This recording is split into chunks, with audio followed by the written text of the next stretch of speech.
খবর শুনছেন দৈনিক সংবাদ চ্যানেল থেকে। আজ জানাবো পশ্চিমবঙ্গ দেশ এবং বিশ্বের বাছাই করা সমস্ত গুরুত্বপূর্ণ তাজা খবর। শুরুতেই জানিয়ে দেব সংবাদ শিরোনাম।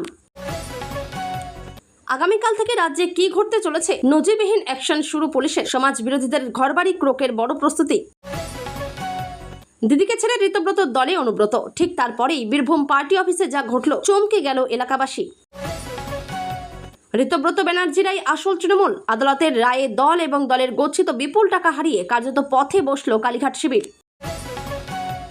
বিজেপি সমর্থক মহিলাকে ল্যাম্প পোস্টে বেঁধে মার, কাঠগড়ায় ফিরদৌসি অনুগামীরা। নরেন্দ্রপুরে গ্রেপ্তার এক। টিউশন ফেরত ছাত্রীকে দেখে রাস্তায় হস্তমৈথুন, প্রতিবাদ করায় গলা টিপে ধর্ষণের চেষ্টা। বনগাঁয়ের চাঞ্চল্যকর ঘটনা। মমতার হাত ছাড়লেন অনুব্রত, কি বলছেন শতাব্দী? শুধু কেষ্টদা নয়, বিস্ফোরক বীরভূমের সাংসদ। বারুইপুর নাবালিকা ধর্ষণ খুন মামলায় ফের তদন্তকারী অফিসার বদল। গণপিটুনি কাণ্ডে ধৃত 7। মমতার হাতছাড়া হয়েই গেল তৃণমূল। আদালতের নির্দেশ হাতে নিয়ে বিস্ফোরক ঋতব্রত। প্রবল বিপর্যয়ের মুখে কালীঘাট। ভারতে বাংলাদেশিদের রাখার জন্য তৃণমূল নেতা কি কি করেছিলেন জানলে চমকে যাবেন। সব খারিজি মাদ্রাসা জঙ্গি তৈরির আতুরঘর বলেছিলেন বুদ্ধদেব। মনে করিয়ে দিলীপ বললেন, এ ব্যাপারে জিরো টলারেন্স। এ তো মুরগির মাংস, পাঠা কই? বিয়ে বাড়িতে খেতে বসেই মেজাজ হারালো পাত্রপক্ষ। দাবি শুনেই কিল চর ঘুষি পাত্রী পরিবারের। অন্নপূর্ণা যোজনায় কারচুপি, গ্রেপ্তার পুরুলিয়া জেলা পরিষদের সহ সভাধিপতি ও ভাইপো। অভিষেককে রাজনীতি থেকে সরালেই মমতার পাশে ফিরবে সবাই। ঋতব্রত শিবিরে যোগ দিয়েই বিস্ফোরক রবীন্দ্রনাথ। হঠাৎ বিজেপির এত প্রশংসা, শুভেন্দুকে লড়াকু বললেন অনুব্রত। রাজনীতিতে নতুন সমীকরণের ইঙ্গিত। 25 বিরোধী সাংসদদের দলবদল, বিজেপির পরবর্তী বড় চাল কি? এই বড় বদল বাবা মাকে নিয়ে দিতে হবে ডিসক্লারেশন। নতুন ভোটারদের জন্য কি শর্ত দিল কমিশন? বড় ঘোষণা, রাজ্য সরকারি কর্মীদের পোয়া 12, 1 লাফে 2.5 গুণ বাড়তে পারে বেসিক পে। ব্রাহ্মণবাড়িয়ার নবীননগরে হিন্দু বধূকে অপহরণের পর বন্দি করে 3 দিন ধরে ধর্ষণ। জামাত ইসলামী বিষয়টি ধামাচাপা দেওয়ার চেষ্টা করছে বলে অভিযোগ। বাস, থানা, রেল লাইন পোড়ানো অতীত। সোমবার থেকে রাজ্যে গুন্ডা দমন আইন। গুন্ডা কারা, কোন অপরাধে কি শাস্তি জানেন? ডেভিডের জন্যই হাতছাড়া হুমায়ুন। মুর্শিদাবাদে এসে আফসোস কল্যাণে পাঠানকেও সাবধান করলেন শ্রীরামপুরের সাংসদ। সপ্তাহের শুরুতেই কলকাতায় ভারী থেকে অতি ভারী বৃষ্টির সতর্কতা। দুর্যোগ আর কোন কোন জেলায়? সরকারি নথিপত্র বিকৃতির অভিযোগে গ্রেপ্তার পুরুলিয়া জেলা পরিষদের সহ সভাধিপতি। সুখেন্দু সুস্মিতাদের কেন রাজ্যসভার টিকিট দিল বিজেপি? 3টি ব্যাখ্যা দিলেন দিলীপ ঘোষ। ডিউটি আওয়ার্সে প্রাইভেট প্র্যাকটিস নয়, সপ্তাহে 96 ঘন্টা ডিউটি না পোষালে চাকরি ছেড়ে দিন। সরকারি হাসপাতালের চিকিৎসকদের কড়া বার্তা স্বাস্থ্যমন্ত্রীর। নিজের দলের বিরুদ্ধেও লিখুন, সাংবাদিকদের সামনে ব্যতিক্রমী বার্তা দিলেন বিজেপির রাজ্য সভাপতি। অভিষেকের সেবাশ্রয়ের চিকিৎসা করিয়ে পা হারানোর অভিযোগ, সেই মালতীকে স্বাস্থ্য ভবনে ডেকে পাঠালেন মন্ত্রী শারদ দত্ত।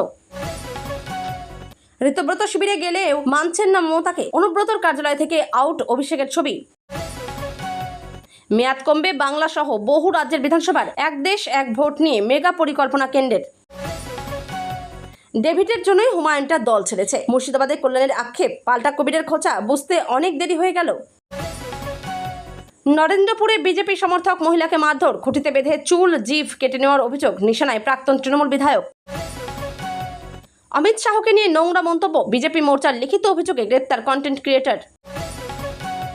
মন্দিরের অনুদান চুরিতে তোলপাড়, সিসিটিভি ফুটেজে এলো চাঞ্চল্যকর তথ্য। আগামীকাল সুপ্রিম কোর্টের নজরে অযোধ্যা কাণ্ড। যে কমিটিতেই থাকুন নির্মল ঘোষ গ্রেপ্তার হবেন, সাফ কথা অর্জুন সিংয়ের। 30 দিন হেফাজতে থাকলেই মন্ত্রিত্ব থেকে অপসারণ, সায় নেই যৌথ সংসদীয় কমিটির। সুপারিশ করল সাসপেনশনের।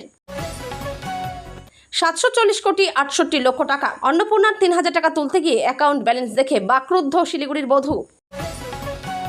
এবার কোচবিহারেই আরও এক ছাত্রের অ্যাকাউন্টে জলজল করছে 750 কোটিরও বেশি টাকা।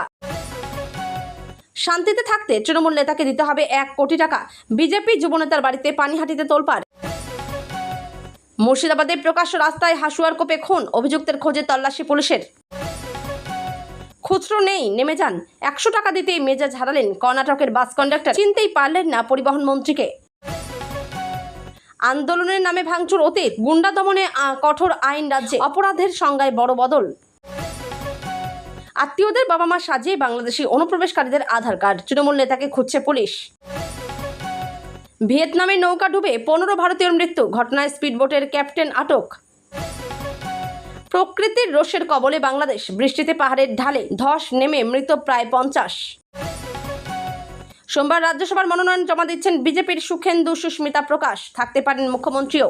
এতক্ষণ শুনছিলেন সংবাদ শিরোনাম, এখন আসছি বিস্তারিত খবরে। বীরভূম জেলা তৃণমূল কংগ্রেসের রাজনীতিতে ফের অনুব্রত মণ্ডলের জেলা সভাপতি পদে প্রত্যাবর্তনের কয়েক ঘন্টার মধ্যেই বোলপুরের জেলা তৃণমূল কার্যালয়ে দেখা গেল তাৎপর্যপূর্ণ পরিবর্তন। দলীয় কার্যালয়ে অনুব্রত মণ্ডলের সঙ্গে থাকা অভিষেক ব্যানার্জির ছবিগুলি সরিয়ে নেওয়া হয়েছে।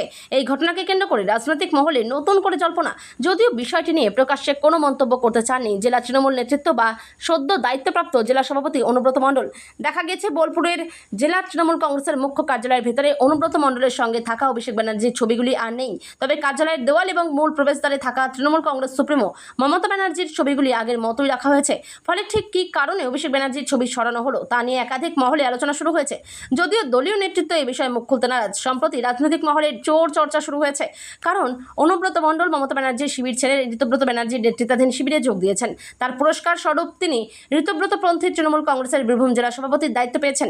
রাজনৈতিক বিশ্লেষকদের একাংশের মতে অভিষেক ব্যানার্জির ছবি সরিয়ে দেওয়ার ঘটনাকে শুধুমাত্র কার্যালয়ের সাজসজ্জার পরিবর্তন হিসেবে দেখার সুযোগ খুবই কম, কারণ অনুব্রত মণ্ডলের নতুন সাংগঠনিক দায়িত্ব গ্রহণের পরপরই এই পরিবর্তন হওয়ায় তা রাজনৈতিকভাবে তাৎপর্যপূর্ণ বলেই মনে করা হচ্ছে। তবে দলীয় নেতৃত্বের নীরবতার কারণে এই পদক্ষেপের প্রকৃত কারণ নিয়ে এখনও ধোঁয়াশা রয়েছে। দল ও দলের গচ্ছিত বিপুল টাকা হারিয়ে কার্যত পথে বসল কালীঘাট তৃণমূল। আসল তৃণমূল নিয়ে টানটানির আজ রবিবার ফয়সালা করে দিল আলিপুর আদালত। আদালত স্পষ্ট দিয়েছে ঋতব্রত ব্যানার্জিদের দলটাই আসল তৃণমূল। অরূপ রায় যে দলের সর্বভারতীয় চেয়ারপারসন, সেটি এখন আইনিভাবে স্বীকৃত তৃণমূল কংগ্রেস। আজ রবিবার এক সাংবাদিক বৈঠক করে আদালতের এই নির্দেশাবলী প্রকাশ করেন উলুবেড়িয়া পূর্বের বিধায়ক ঋতব্রত ব্যানার্জি। জানান, মমতা বন্দ্যোপাধ্যায় নিজেকে তৃণমূল বলে দাবি করতে পারবেন না, কারণ আদালত জানিয়েছে তারাই আসল তৃণমূল। তিনি বলেন, গত 22শে জুন আমাদের গঠিত কমিটি তৃণমূলের একমাত্র বৈধ কমিটি। অন্য কেউ পার্টির রেকর্ড, ব্যাংক অ্যাকাউন্টস, ফান্ড, সম্পত্তি ব্যবহার করতে পারবে না। তার কথায় অরূপ রায় যে দলের সর্বভারতীয় চেয়ারপারসন, সেই দলকেই প্রকৃত তৃণমূল হিসেবে স্বীকৃতি দেওয়া হয়েছে। রাজ্যের বিরোধী দল নেতা আরও জানান, আলিপুর আদালতের রায়ের কপি হাতে পেলেই তা নির্বাচন কমিশনে জমা দেওয়া হবে। তার দাবি, এতে তাদের অবস্থান আরও শক্তিশালী হবে এবং কমিশনের কাছে নিজেদের দাবি প্রতিষ্ঠা করতে সুবিধা হবে। স্পষ্ট বার্তা দেন, এই কমিটি বাদে অন্য কেউ নিজেদের তৃণমূল কংগ্রেসের সদস্য বা দল বলে দাবি করলে তা সম্পূর্ণ অবৈধ বলে গণ্য হবে। বর্বরতার নির্মম অত্যাচারের সাক্ষী নরেন্দ্রপুর। বিজেপি সমর্থক মহিলাকে গাছে বেঁধে বেধড়ক মারধরের অভিযোগ, এমনকি তার মাথা ন্যাড়া করে দেওয়া হয় বলেও অভিযোগ ওঠে। অত্যাচারের সীমা এত দূর পর্যন্ত যায় যে ব্লেড বার করে তার জিভ কেটে নেওয়ারও চেষ্টা করা হয়। এমনই নৃশংস অত্যাচারের শিকার হন রাজপুর নরেন্দ্রপুর পুরসভার পশ্চিম নিশ্চিন্দপুর এলাকার বাসিন্দা এক মহিলা। জানা গিয়েছে, তিনি ও তার স্বামী দুজনে বিজেপি সমর্থক।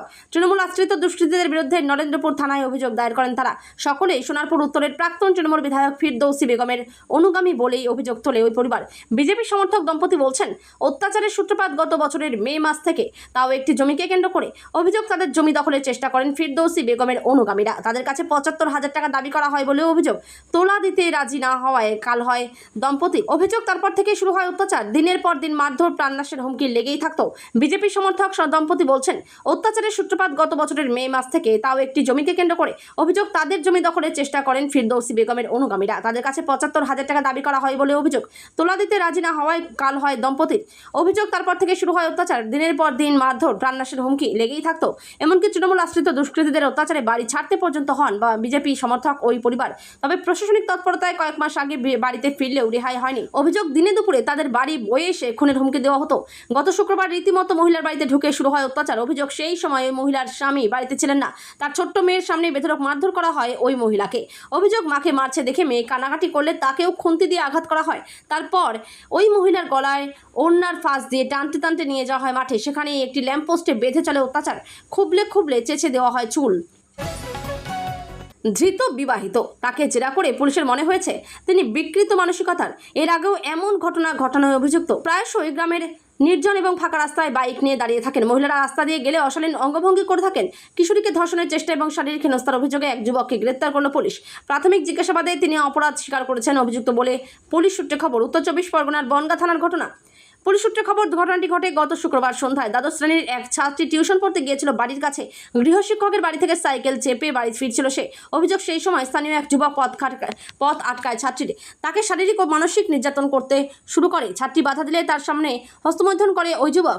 ওই সময় রাস্তায় লোকজন বিশেষ ছিলেন না বলে দাবি নির্যাতিতার। সে অভিযুক্তের হাত ছাড়িয়ে পালাতে গেলে তার গলা টিপে ধরা হয় এবং ধর্ষণের চেষ্টা করা হয় বলে অভিযোগ। ছাত্রীর চিৎকারে বেশ খানিকক্ষণ পরে আশপাশের কয়েকজন ছুটে গেলে অভিযুক্ত দৌড়ে পালান। নিজেকে কোনোভাবে ধাতস্থ করে বাড়ি ফিরে গিয়ে বাড়িতে জানায় সে। এরপর বনগা থানার পুলিশের দ্বারস্থ হয় নির্যাতিতার পরিবার। তারা অভিযুক্তের নাম করে লিখিত অভিযোগ দায়ের করেন। তার ভিত্তিতে রবিবার অভিযুক্তকে গ্রেপ্তার করেছে পুলিশ। একসঙ্গে দলে থাকার সময় অনুব্রত মণ্ডলের সঙ্গে বিভিন্ন বিষয় নিয়ে বিবাদ দেখা যেত শতাব্দী রায়ের। তবে বর্তমান পরিস্থিতিতে মমতা বন্দ্যোপাধ্যায়ের হাত ছেড়ে বিদ্রোহী শিবিরে অনুব্রত মণ্ডল আসর সিদ্ধান্তকে স্বাগত জানাচ্ছেন শতাব্দী রায়। বীরভূমের প্রাক্তন তৃণমূল বিধায়ককে নিয়ে বীরভূমের সাংসদ শতাব্দী বললেন, সবাই যখন চলে যাচ্ছেন উনি একা থেকে কি করতেন, ভালোই করেছেন। মমতা বন্দ্যোপাধ্যায় ভেবে দেখা উচিত সবাই কেন দল ছাড়ছেন। বীরভূমের জেলা সংগঠনের অন্যতম কাণ্ডারি কেষ্ট তথা অনুব্রত মণ্ডল, তার শিবির বদল করা কি মমতা বন্দ্যোপাধ্যায়ের ব্যর্থতা হতে চলেছে?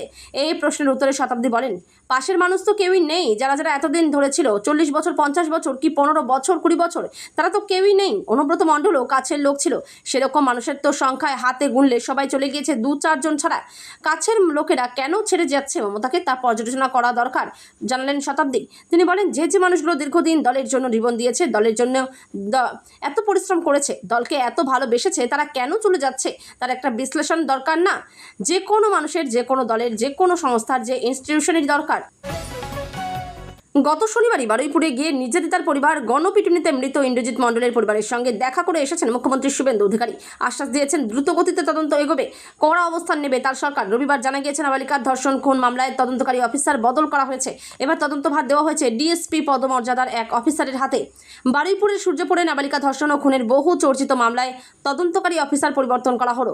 তদন্তের স্বার্থে এবার মামলার দায়িত্ব দেওয়া হয়েছে বারুইপুর পুলিশ জেলার ডিএসপি শান্তনু মুখোপাধ্যায়কে। ঘটনার পর প্রাথমিকভাবে এই মামলার তদন্ত ছিল পুলিশ আধিকারিক দিগন্ত মণ্ডলের হাতে। পরবর্তীকালে তদন্তের দায়িত্ব দেওয়া হয় বারুইপুর থানার প্রাক্তন আইসি জয়ন্ত পোদ্দারকে। এবার তদন্তকে আরও জোরদার করতে এবং বিভিন্ন দিক খতিয়ে দেখতে ডিএসপি পদমর্যাদার আধিকারিক শান্তনু মুখোপাধ্যায়ের হাতে তদন্তভার তুলে দেওয়া হয়েছে। পুলিশ সূত্রে খবর, মামলার সমস্ত দিক নতুন করে পর্যালোচনা করে তদন্ত এগিয়ে নিয়ে যাওয়া হবে। ইতিমধ্যেই এই মামলায় একাধিক অভিযুক্ত গ্রেপ্তার হয়েছে এবং তদন্ত এখনও অব্যাহত রয়েছে। তৃণমূল কার? তৃণমূলের কত ভাগ? দল প্রতীক তহবিল কার? কমিশনের কাছে দুপক্ষই জমা দিয়েছেন নথি। এসবের মাঝেই রবিবার দুপুরে কোর্ট পেপার হাতে নিয়ে বিধায়ক ঋতব্রত ব্যানার্জি যে দাবি করলেন, তাতে কালীঘাটের পায়ের তলার জমি সরে যেতে পারে মুহূর্তে, তেমনটাই মত ওয়াকিবহাল মহলের। কি বললেন ঋতব্রত?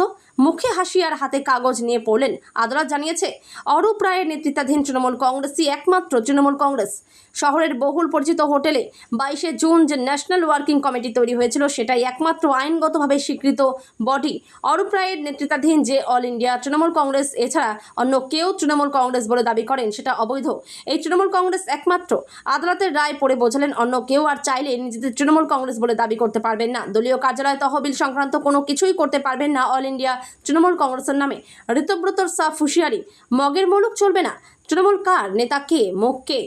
এই প্রশ্ন রাজনৈতিক মহলে যতটা জোরালো, ততটাই জোরালো কর্মী সমর্থকদের মনে। তাদেরই একাংশ মামলা দায়ের করেছিলেন আলিপুর আদালতে। ঋতব্রত বলেন, 22 তারিখের স্পেশাল সেশন থেকে ন্যাশনাল ওয়ার্কিং কমিটি গঠিত হওয়ার পর দেখা যায় বিভিন্ন জায়গায় দলীয় কার্যালয়ে ঢুকে তৃণমূল কংগ্রেসের নাম করে কয়েকজন অবাঞ্ছিত বিশৃঙ্খলা তৈরির চেষ্টা করছেন, তৃণমূল কংগ্রেস বলে দাবি করছেন। এই অবস্থায় সাধারণ কর্মীরা মামলা দায়ের করেন। উলুবেড়িয়া পূর্বের বিধায়ক রবিবার আদালতে রায় পড়ে শোনালেন।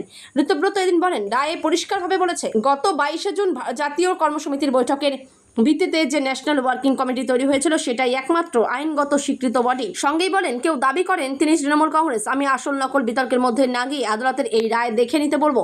তার সংযোজন, এই কমিটি বাইরে অন্য কেউ নিজেদের তৃণমূল বলে দাবি করলে সেটা অবৈধ। এই তৃণমূল কংগ্রেসই হচ্ছে একমাত্র। শুধু এটুকুই নয়, ঋতব্রত বলেন, এই কমিটি বাদে আর কেউ যদি তাদের নিজেদের কমিটি মেম্বার বলে দাবি করেন, তাহলে একাধিক বিষয় থেকে দূরে থাকতে বলা হচ্ছে। যেমন দল চালানোর জন্য কোনো মতামত প্রকাশ, দলের নাম করে কোনো নির্দেশ প্রদান করতে পারবেন না। বেআইনিভাবে বাংলাদেশ থেকে ভারতে প্রবেশ, তারপর অন্য লোককে মা বাবা সাজিয়ে ভোটার কার্ড পাসপোর্ট বানিয়ে চলে যান বিদেশেও। মদতদাতা আবার তৃণমূল পঞ্চায়েত প্রধানের স্বামী। বিষয়টি জানাজানি হতেই থানায় অভিযোগ দায়ের বিজেপি কর্মীর। অসত্য অভিযোগ দাবি পঞ্চায়েত প্রধানের স্বামীর। উত্তর 24 পরগনার বাগদা ব্লকের রনঘাট গ্রাম পঞ্চায়েতের 39-40 নম্বর পার্টের কামাল মণ্ডল, মাসুদ মণ্ডল, আজগর মণ্ডল ও ছাড়ারা তরফদার নামে 4 জনের বিরুদ্ধে অভিযোগ তুলল স্থানীয় বিজেপি নেতৃত্ব। বিজেপি নেতৃত্বের অভিযোগ, রনঘাট গ্রাম পঞ্চায়েতে তৃণমূলের পঞ্চায়েত প্রধানের স্বামী তথা প্রাক্তন উপপ্রধান সম্রাট মণ্ডল এদের বাংলাদেশ থেকে এদেশে নিয়ে এসে যেভাবে ভোটার কার্ড ও পাসপোর্ট বানিয়ে অন্য দেশে কাজে পাঠিয়েছেন, এদের সঙ্গে অবৈধ ব্যবসার সঙ্গে যুক্ত বলে অভিযোগ করেছেন। এই বিষয়ে অভিযুক্ত ব্যক্তিদের বিরুদ্ধে তদন্ত করার জন্য বাগদা থানায় লিখিত অভিযোগ দায়ের করেছেন বিজেপি কর্মী সমর বিশ্বাস। বাগদা 1 নম্বর মণ্ডলের বিজেপি সভাপতি দেবাকর তরফদার বলেন, বাংলাদেশ থেকে অবৈধভাবে ভারতে প্রবেশ করিয়ে এই সমস্ত ব্যক্তিদেরকে অবৈধভাবে ভোটার কার্ড ও পাসপোর্ট বানিয়ে দেশের বাইরে ও দেশের ভেতরেও কাজ করছেন। আমরা চাই এদেরকে ধরে পুলিশ সঠিক ব্যবস্থা গ্রহণ করুক। অভিযোগ পেয়ে বিষয়টি খতিয়ে দেখছে বাগদা থানার পুলিশ। দিলীপ ঘোষ খড়গপুরের সেনচক এলাকায় বিজেপির পার্টি অফিস উদ্বোধন শেষে চা চক্রে যোগ দেন পঞ্চায়েত মন্ত্রী দিলীপ ঘোষ। সাংবাদিকদের মুখোমুখি হয়ে রাজ্যের বিভিন্ন ইস্যু নিয়ে মুখ খোলেন তিনি। সেখানে একে একে যেমন উঠে আসে অনুব্রত নির্মাণের প্রসঙ্গ, উঠে আসে মাদ্রাসা স্কুলের প্রসঙ্গ। একদিকে দিলীপ ঘোষ যেমন হাসিনা নিয়ে মন্তব্য করেন, তেমনি কথা বলেন বিমানবন্দরের রানওয়ে থেকে সরতে চলা মসজিদ নিয়েও জঙ্গি তৈরির আতুরঘর। বুদ্ধদেব ভট্টাচার্য মুখ্যমন্ত্রী থাকাকালীন বলেছিলেন সব খারিজি মাদ্রাসা জঙ্গি তৈরির আতুরঘর। এরপরেই আলিমুদ্দিনের চাপে সেই বক্তব্য থেকে সরে আসেন, বলেন তার মন্তব্যের অপব্যাখ্যা করা হয়েছে। এটা কি বুদ্ধবাবু ঠিক বলেছিলেন? একজন মুখ্যমন্ত্রী যখন কথাবার্তা বলেন চিন্তাভাবনা করে খোঁজখবর নিয়ে বলেন, কিন্তু তার দল তাকে সত্য বলতে দেয়নি। জ্যোতিবাবুকে প্রধানমন্ত্রী করার কথা হয়েছিল, কিন্তু তার দল তাকে করতে দেয়নি। এটা সিপিএম এর অন্তবিরোধের কারণ। পশ্চিমবাংলায় সুরক্ষা শান্তির ব্যাপারে যেটা হওয়া উচিত, উগ্রপন্থা, সেটা বন্ধ হওয়া দরকার। আমাদের সরকার এই ব্যাপারে জিরো টলারেন্স, কোনো রকম অ্যাক্টিভিটি হতে দেবে না। দিলীপ বলেছেন, জেলায় জেলায় সরকারি অনুদানহীন মাদ্রাসায় যাবে বিশেষ দল, তারা খতিয়ে দেখবে কি পড়ানো হয়। মাদ্রাসা নিয়ে সরকার ভাবনা চিন্তা করছে। মাদ্রাসা নিয়ে অনেক কমপ্লেইন ছিল, অনেক মাদ্রাসায় ইললিগাল অ্যাক্টিভিটি হতো, সেগুলি ঠিক করে তারপরে সরকার সিদ্ধান্ত নেবে। ধুমধাম বিয়ের আয়োজন, বিয়ের রীতি রেওয়াজের মাঝেই দেদার উদযাপনের মেতেছিলেন সকলে। আচমকাই ছন্দপতন, কারণ পাত্রপক্ষ চেয়েছিল পাঁঠার মাংস, বদলে খাবারের পাতে পরিবেশন করা হয় মুরগির মাংস। এই ঘটনা ঘিরেই বিয়েবাড়িতে হুলস্থুল কাণ্ড। দুই পক্ষের হাতাহাতি দেখে রীতিমতো চক্ষু চরকগাছ সকলের। সর্বভারতীয় সংবাদ মাধ্যম সূত্রে জানা গিয়েছে ঘটনাটি ঘটেছে বিহারের সহরসা জেলার রাজানপুর গ্রামে। সূত্রের খবর, পাত্রী পরিবারের তরফে পাত্রপক্ষকে প্রতিশ্রুতি দিয়েছিল বিয়ের দিন পাঁঠার মাংস থাকবে মধ্যাহ্নভোজের মেনুতে, কিন্তু খেতে বসে চোখ ছানা বড়া পাত্রপক্ষের। পাঁঠার মাংসের পরিবর্তে মুরগির মাংস পরিবেশন করা হয় তাদের, যা ঘিরে পাত্র ও পাত্রী পরিবারের সদস্যদের মধ্যে সঙ্গে তুমুল ঝগড়া, হাতাহাতি, মারপিট শুরু হয়। একজনকে ধারালো তলোয়ার নিয়েও মারতে তেড়ে আসতে দেখা গিয়েছে, যে ঘটনার ভিডিও সোশ্যাল মিডিয়ায় ছড়িয়ে পড়েছে ঝড়ের গতিতে।